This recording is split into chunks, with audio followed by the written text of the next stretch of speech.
can't believe that we've got to the halfway point of the 30-week Be Iron Fit plan. In this week's video, I'll share with you week 15 of the plan, and the topic is cycling gear. Wow, yeah, 30-week plan already halfway through.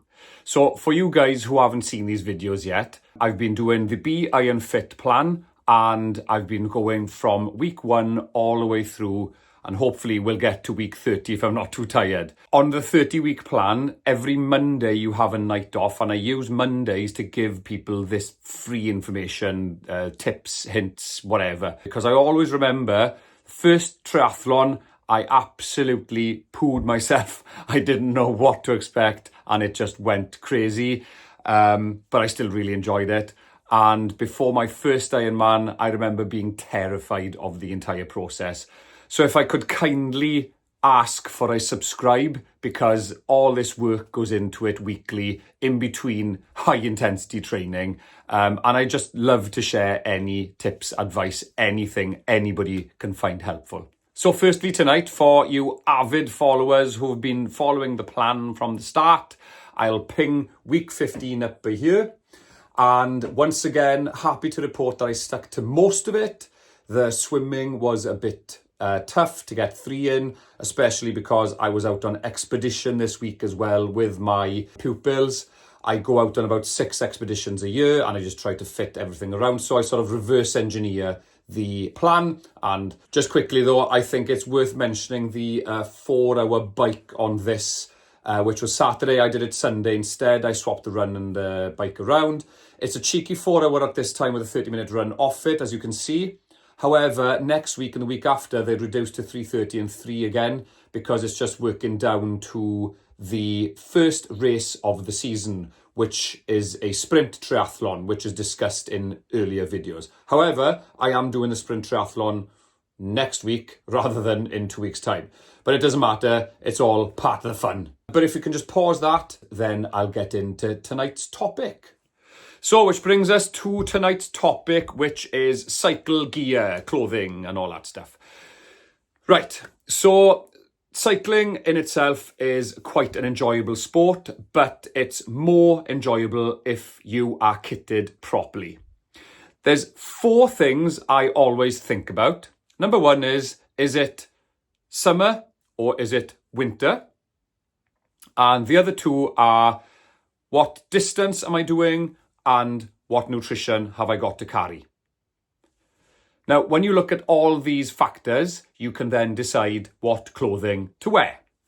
So I've got a bunch of clothing here, and I'll just go through them one at a time.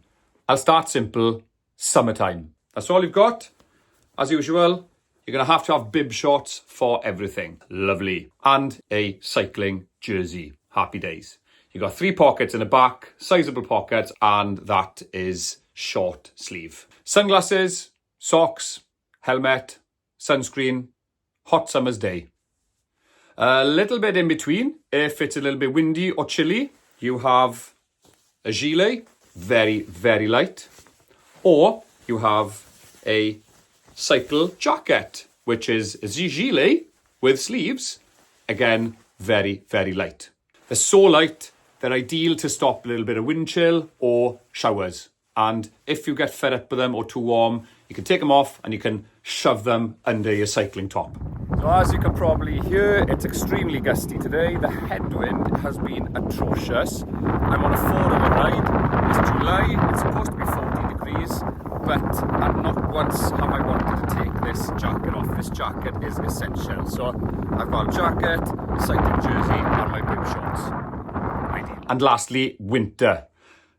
First of all, if it's really bad in the winter, I would just rather train in the garage. However, that's training. That's consistent training 1 hour at a time. If you're on the weekend and you fancy going out for a bit of fresh air, then going out is quite nice and good for your mental health. However, it's not really good for your fingers and toes, which will absolutely be freezing and you will not be able to touch them. So, winter. First of all, your bib shorts are extended. So there they are.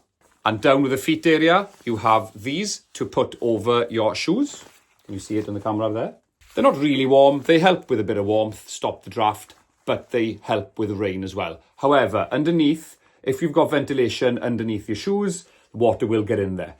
Put a bit of tape over it. Along with your cycling jersey and your gilet or your top, you will need a set of skins. Absolutely ideal and crucial, especially on those longer rides. Obviously, a given to stop those cold fingers are gloves, ideally more waterproof or cycling, but I just grab whatever I can get. A cycling warm cap to put under your helmet. Really, really, really handy because of that winter chill when you're going down that hill. And finally, a snood. Now, these things are absolutely brilliant. I wear them skiing and cycling and hiking and anywhere really. It just keeps your neck warm. If you keep your neck warm, that will make you much more comfortable. You can also use it as a hat, a cap, wrapping it over your head and under your helmet. So they are very, very versatile. Snood. Now that's a lot of kit to consider, and this is why I'd rather train indoors, quick and easy, get it done, job done, Zwift, brilliant. However, it really is nice occasionally to go out, especially when you go out with the club, for a lovely cycle, fresh air, and just to see some views. So there we are. There's a lot of stuff to consider. That's just cycling. So many changeable things that you need to sort out. And yeah, I hope that gave you some sort of insight. Oh, by the way, you probably still won't feel your toes in the winter. Doesn't matter how many pairs of socks you put on. There we are. I hope you found something there useful. And as I said, this is all free information. I'm doing this with my nights off. So if you could please subscribe, I would really, really appreciate that, because I always remember how I felt before my first triathlon, and especially when I got to do my Ironman.